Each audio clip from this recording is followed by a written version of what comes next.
गति देने का काम भी इन्हीं 10 वर्षों के अंदर किया है।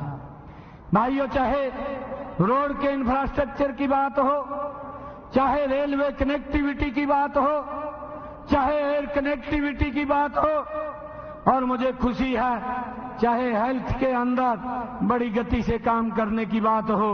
अभी पिछले दिनों आदरणीय प्रधानमंत्री जी हमारे रेवाड़ी के अंदर आए थे और यहां पर एक नए एम्स की आधारशिला रखने का काम भी वो नरेंद्र मोदी जी ने किया है। भाइयों, इसका लाभ हमारे हरियाणा के लोगों को तो मिलेगा, परंतु उसके साथ साथ राजस्थान, दिल्ली और उत्तर प्रदेश के लोगों को भी उसका लाभ मिलने वाला है। भाइयों, दूसरे जब समय के अंदर आदरणीय प्रधानमंत्री जी आए, एक बड़ी और सौगात दे करके हमारे यहाँ जिस समस्या से लोग जूझ रहे थे, 2-2, 3-3 घंटे तक जाम में फंसे रहते थे, भाइयों द्वारका एक्सप्रेस वे देने का काम भी वो नरेंद्र मोदी जी ने आकर के हरियाणा के लोगों को दिया है। भाइयों, मुझे इस बात की भी खुशी है कि नरेंद्र मोदी जी ने जो कहा है उस काम को पूरा किया है। जब हम जानते हैं, जिसकी चर्चा भी की गई है, कि हमारा हरियाणा प्रदेश ये सैनिकों का देश है, ये यहाँ पर हमारे आर्मी के अंदर भारी संख्या के अंदर युवा साथी हैं, और जब हरियाणा की पवित्र भूमि के ऊपर वो 2014 के अंदर वो यहाँ रेवाड़ी में आए थे, तो एक बात उन्होंने कही थी कि मेरी सरकार जब आएगी तो 1 रैंक 1 पेंशन देने का काम करेगी। भाइयों, लंबे समय तक कांग्रेस की सरकार के अंदर हमारे सैनिक उस मांग को लगातार करते रहे, परंतु उस मांग को पूरा नहीं किया। उस मांग को अगर किसी ने पूरा किया है तो नरेंद्र मोदी जी ने किया है। भाइयों, 1 रैंक 1 पेंशन देने का काम भी वो नरेंद्र मोदी की सरकार ने भाइयों किया है। चाहे हरियाणा प्रदेश के अंदर ये डबल इंजन की सरकार काम कर रही है। भाइयों, आज हम देखते हैं नौकरी लगवाने के लिए पूरे गांव को कहीं न कहीं चक्कर काटने पड़ते थे। भाइयों, युवाओं के अंदर भी अविश्वास उस सरकार के प्रति हो गया था कि भाई पढ़ने से नौकरी नहीं मिलती, नौकरी तो किसी के चक्कर काटने से मिलती है। परंतु इन 10 वर्षों के अंदर हमारी इस डबल इंजन की सरकार ने उन युवाओं के अंदर भी भाइयों विश्वास जगाने का काम किया है, वो विश्वास भरने का काम किया है।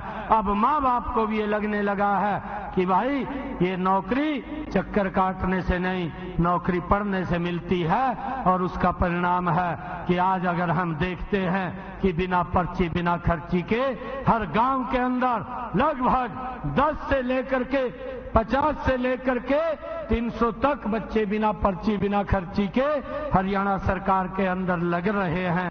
भाइयों, ये हमारी सरकार की जो ट्रांसपेरेंसी नीति है, ये उसका परिणाम है। भाइयों, आज चाहे प्रदेश के अंदर अगर हम देखते हैं, जो हमारा पहले जिस प्रकार से 2014 से पहले भाइयों बदलियों को लेकर के एक बड़ा भ्रष्टाचार होता था, उसके ऊपर भी रोक लगाने का काम जो ट्रांसपेरेंसी। तो सीएम नायब सिंह सैनी को सुन रहे थे आप। वहीं यमुनानगर में पूर्व केंद्रीय मंत्री और कांग्रेस नेता कुमारी शैलजा का बयान सामने आया है, जिसमें उन्होंने बीजेपी और पीएम मोदी पर जमकर निशाना साधा है। इस दौरान उन्होंने कहा कि हरियाणा में मुख्यमंत्री बदलने से कोई लाभ नहीं होगा। इसी के साथ ही कांग्रेस नेता नीलेश सैनी के बेटे के निधन पर शोक व्यक्त करने के बाद उन्होंने मीडिया से बातचीत की और कुमारी शैलजा ने इस दौरान कहा कि प्रधानमंत्री हर रोज नई नई बात करते हैं, वे समाज को बांटने की बात करते हैं। ये देश शांति और भाईचारे वाला देश है। अब देश और प्रदेश में कांग्रेस की सरकार बनेगी जो समाज के सभी वर्गों को न्याय देगी। इसी को लेकर के कांग्रेस ने अपना घोषणा पत्र भी जारी किया है।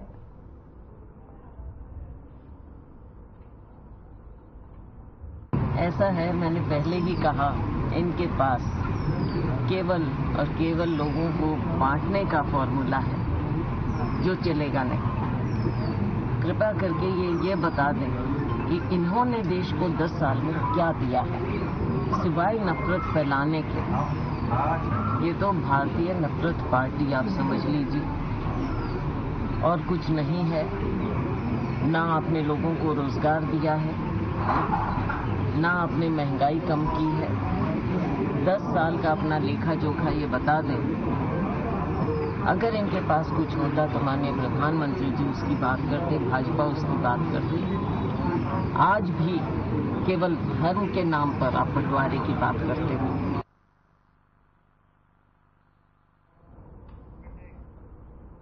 और अब खबर सोनीपत से है, जहां पर कनाडा में एमबीए की पढ़ाई करने गए चिराग आंतिल की बीते दिनों गोली मारकर हत्या कर दी गई। अब विदेश मंत्रालय के सहयोग से शव को कनाडा से भारत लाया गया है, जिसके शव को सबसे पहले सोनीपत और फिर इसके गांव बडोली लाया गया। आपको बता दें कि बाद में गमगीन माहौल में यमुना किनारे चिराग के शव का अंतिम संस्कार किया गया। पीड़ित परिजनों के मुताबिक चिराग अंतिल एमबीए की पढ़ाई करने 22 सितंबर 2022 में कनाडा गया था और एमबीए की पढ़ाई पूरी करके वो कनाडा में वर्क वीजा पर एक कंपनी में सिक्योरिटी सुपरवाइजर का काम कर रहा था।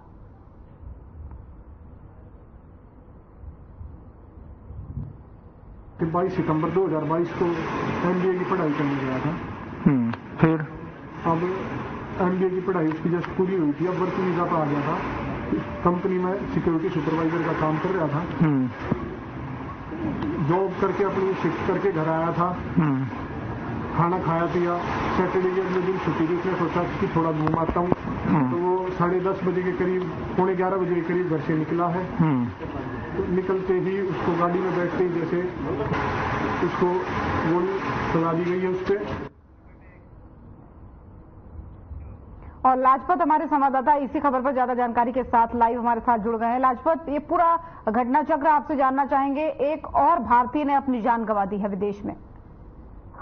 जी बिल्कुल, देखिए अब कहीं ना कहीं भारतीय जो बच्चे हैं, युवा बच्चे हैं, जिनको बाहर जाकर अपनी नौकरी या पढ़ाई को लेकर जाना होता है, और एक सोनीपत के लिए इतनी बड़ी दुख की बात है कि एक बच्चे को अपनी जान गंवानी पड़ी, वो भी कनाडा जैसे देश में। और कनाडा एक बहुत बड़ा देश माना जाता है जहां बच्चे अपनी पढ़ाई के लिए जाते हैं या रोजगार के लिए जाते हैं। और आज एक काफी बड़ी घटना हुई और इस घटना को लेकर जब शव को लाकर बडोली गांव में उसका अंतिम संस्कार किया गया तो आसपास के जो लोग हैं, पूरा जिला सोनीपत के सभी उसमें शामिल हुए। लेकिन सबके चेहरे मासूम जो चेहरे उतरे हुए थे और सबके चेहरे पर एक ही बात थी, एक ही आवाज थी कि भारत के एक युवा बच्चे की आज सिर से जान गई और वो खासकर कनाडा दूसरे देश में अपनी रोजगार के लिए और पढ़ाई के लिए गया था, जिसकी गोली मारकर हत्या कर दी गई।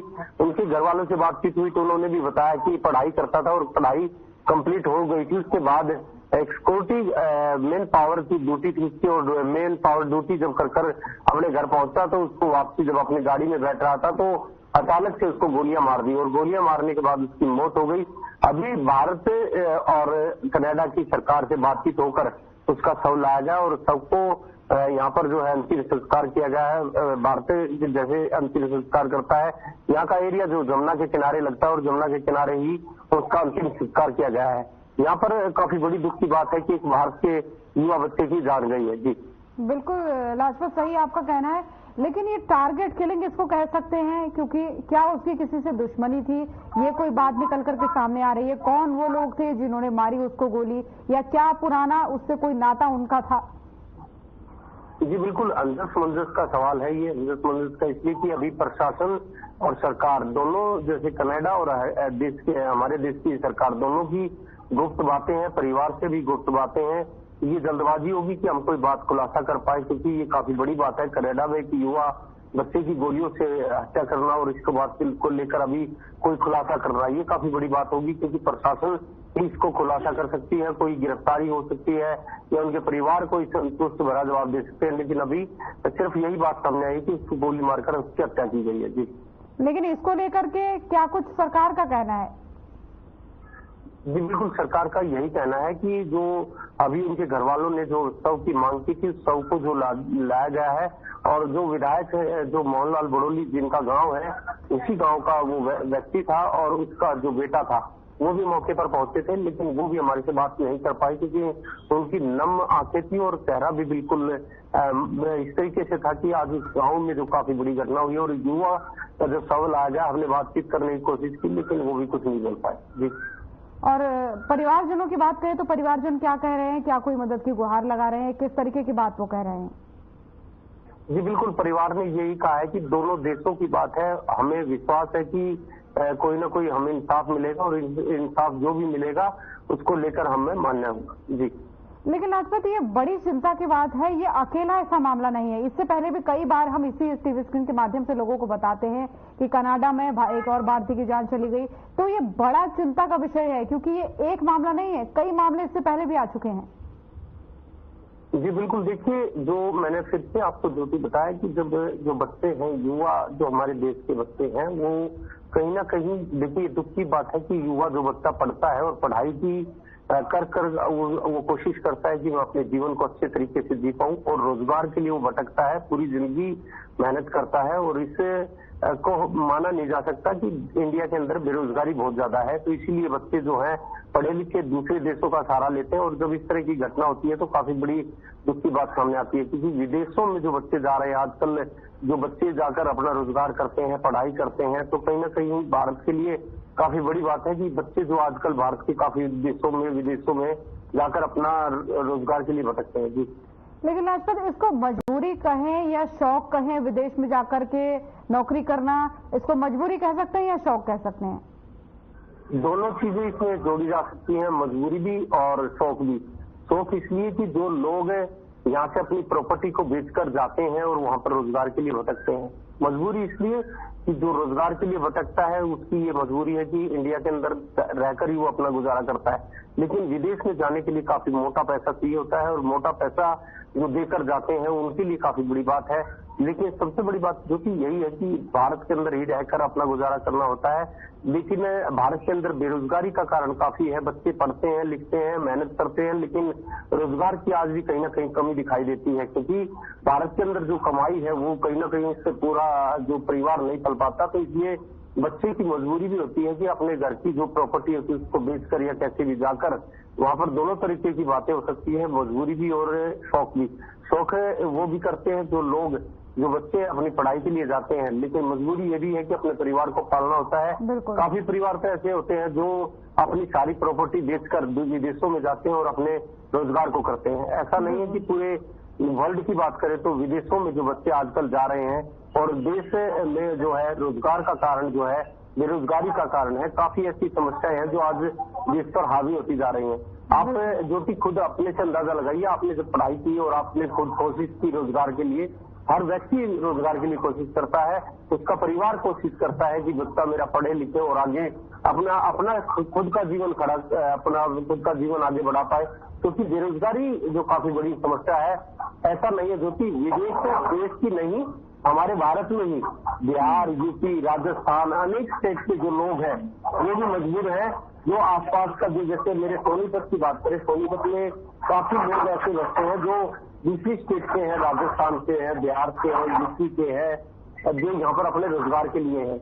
और वो रोजगार जो आप देखिए, अंदाजा लगाइए, जो कि जो मजदूर है वो जो कुल 10-15 हजार रुपये में अपना गुजारा करते हैं, यहाँ पर किराया भी होता है, खाने के लिए व्यवस्था होती है, अनेक तरह की समस्याएं जो लोगों के सामने है। और देश के अंदर आज बेरोजगारी का जो ग्राफ है वो कहीं ना कहीं बहुत ज्यादा आगे है।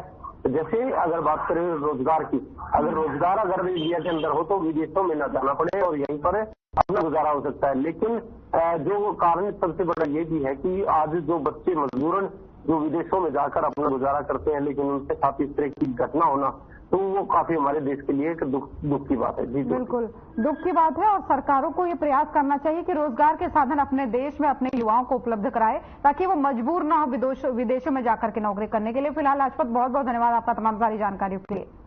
और गांव सिही में चौपाल को लेकर दो पक्षों में विवाद हो गया। एक पक्ष ने दूसरे पक्ष से मारपीट की, जिसके बाद से गाड़ी से टक्कर मारकर जान से मारने की कोशिश भी की गई, जिसका सीसीटीवी फुटेज भी अब सामने आया है। वहीं एक पक्ष गांव की चौपाल की जमीन पर अपने नाम प्रॉपर्टी आईडी बनवाने का आरोप लगा रहा है। फिलहाल इस पूरे मामले को लेकर आपको बता दें कि पुलिस ने मामला दर्ज भी कर लिया है और आगे की जांच में भी जुट गई है।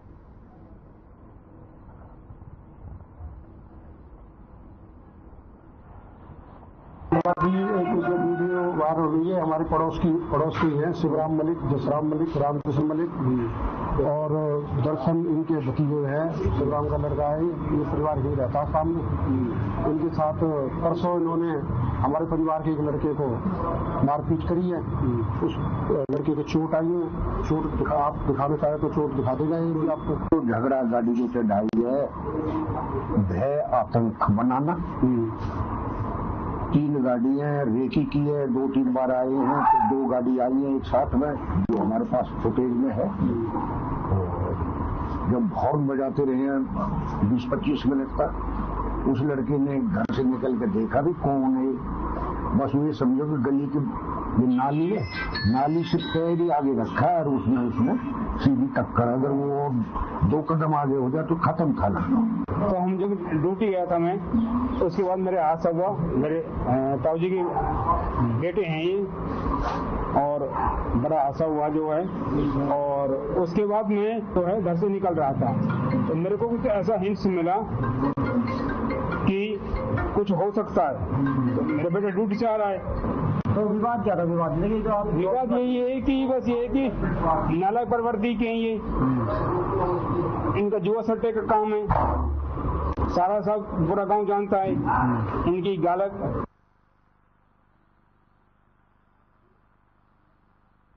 तो फरीदाबाद की ये तस्वीरें हैं जहां पर चौपाल को लेकर के 2 पक्षों में विवाद हुआ और विवाद इतना बढ़ गया कि ये खूनी झड़प में तब्दील हो गया। मामले की जांच में अब पुलिस जुट गई है। अपने अपने दावे दोनों पक्षों के हैं और इसी के तहत जानलेवा हमला भी एक पक्ष ने दूसरे पक्ष के ऊपर किया। हालांकि अब इस पूरे मामले पर पुलिस भी कूद पड़ी है। पुलिस के इन्वॉल्वमेंट के बाद से अब इस पूरे मामले में पता लगाने की कोशिश की जा रही है कि आखिर गलती किसकी है।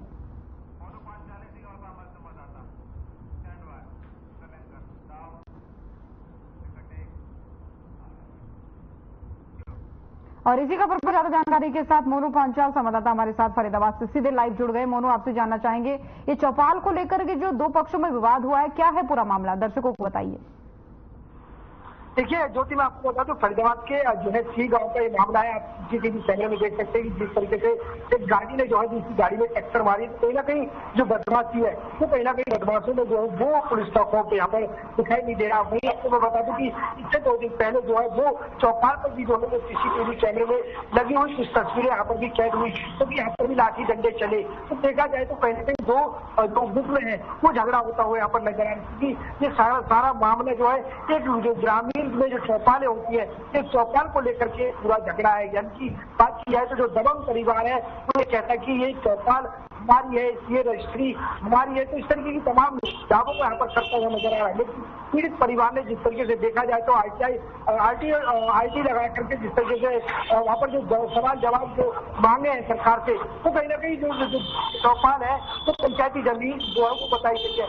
कहीं ना कहीं इस चीज को लेकर के दोनों ग्रुपों में जो है वो झगड़ा होता हुआ नजर आ रहा है। तो अब पुलिस जब इस मामले में कूद पड़ी है तो बोलूं क्या पुलिस कह रही है, किस तरीके की छानबीन कर रही है?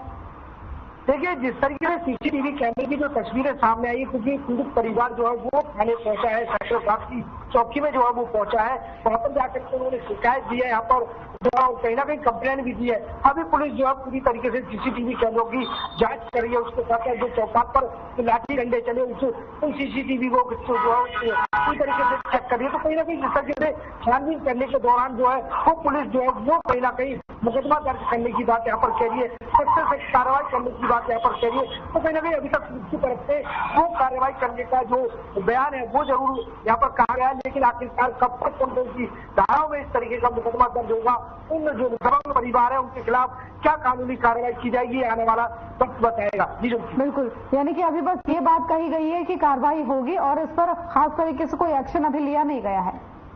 जी ज्योति, अभी तक बात की जाए तो अभी तक जो है पीड़ित परिवार है वो थाने में पहुंचा है, कंप्लेंट दी है, सीसीटीवी जो है वो वहाँ पर मुहैया कराए गए हैं। तो तमाम चीजों को देखा जाए तो अभी तक पुलिस की तरफ से जो है वो आश्वासन दिया जा रहा है। बिल्कुल, काफी भयंकर तरीके से ये जानलेवा हमला किया गया है मोनू, जैसे कि तस्वीरों में देखा जा सकता है। गाड़ी से टक्कर मारी गई है और ये जिसको टक्कर मारी गई है क्या वो आदमी सही सुरक्षित है, गाड़ी की पहचान हो पाई है, नंबर प्लेट वगैरह कुछ सामने आया हो?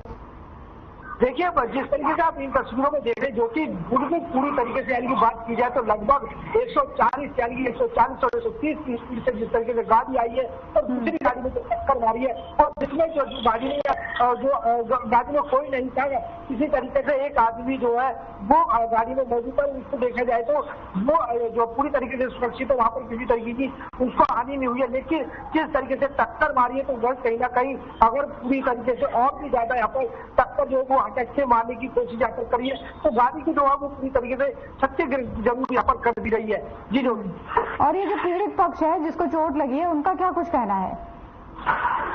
देखिए जिस तरीके से गाड़ी जो व्यक्ति ने जो चोट मारने की यहाँ पर कोशिश करी है, उस व्यक्ति ने जो है वो यहाँ पर कहा कि मेरे पर जानलेवा हमला यहाँ पर किया है और वो थाने में पहुंचे। थाने में जाकर सीसीटीवी कैमरे यहाँ पर जो है तस्वीरें हैं वो यहाँ पर दी है।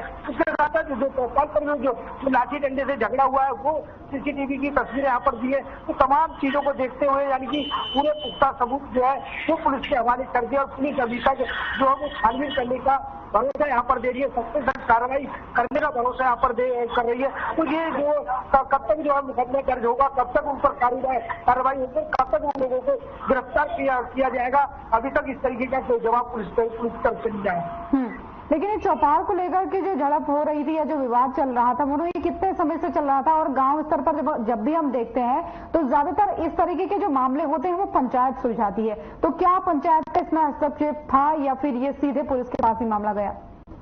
देखिए ज्योति मैं आपको बता दूं, जो सी गांव है ये नगर निगम में जो है वो काफी साल पहले जो है ये नगर निगम में चला गया था। लेकिन जो दबंग परिवार है वो यही कहता है कि जितनी भी पंचायती जमीन है वो सारी उन्हीं की है, उन्हीं के जो है परिवारों ने जो काफी समय पहले बुजुर्गों ने जो है वो दान करी है। तो इस तरीके की बातें जो है वो दबंग परिवार यहाँ पर कहता हुआ नजर आ रहा है। लेकिन देखा जाए तो जिस तरीके से पहले दौरान में जो चौपाले या जिस तरीके से वाटिकाएं जो बना दी जाती थी यहाँ पंचायत की तरफ से उनको सरकारी माना जाता था और सरकारी यानी कि पूरा जो समाज है गांव का वो जो है चौपालों को और वाटिका समूहों को जो है वो बचता है। लेकिन यहाँ पर देखा जाए तो जिस तरीके से दबंग परिवार इन सरकारी यानी कि पंचायती जमीनों को, नगर निगम की जमीनों को वो अपना हटाने की कोशिश यहाँ पर करता हुआ नजर आ रहा है। साफ साफ वो कह रहा है कि ये रजिस्ट्रियां मेरी है, तमाम चीजों को लेकर के यहाँ पर समझाने की कोशिश यहाँ पर की जा रही है। लेकिन पीड़ित परिवार इसका जो है वो चक्कर उठाता हुआ नजर आ रहा है कि यहाँ पर जिस तरीके से देखा जाए तो ये पंचायती जो चौपाल है वो ग्रामीण क्षेत्र के अंतर्गत आती है और तमाम जो लोग हैं वो इसकी सुविधाएं यहाँ पर लेती है। लेकिन कहीं ना कहीं ग्रामीण जो गाँव के सी गाँव के लोग हैं वो भी जो है दबंग परिवार से काफी परेशान होते हुए नजर आ रहे हैं। बिल्कुल मोनू, लेकिन काफी गंभीर ये मामला है, सिर्फ शिकायत करने भर मात्र से कुछ नहीं होगा, इस पर कार्रवाई जरूर होनी चाहिए। फिलहाल बहुत बहुत धन्यवाद आपका तमाम सारी जानकारियों के लिए। तो बड़ी खबर देख रहे थे आप, बुलेटिन में फिलहाल इतना ही। नमस्कार।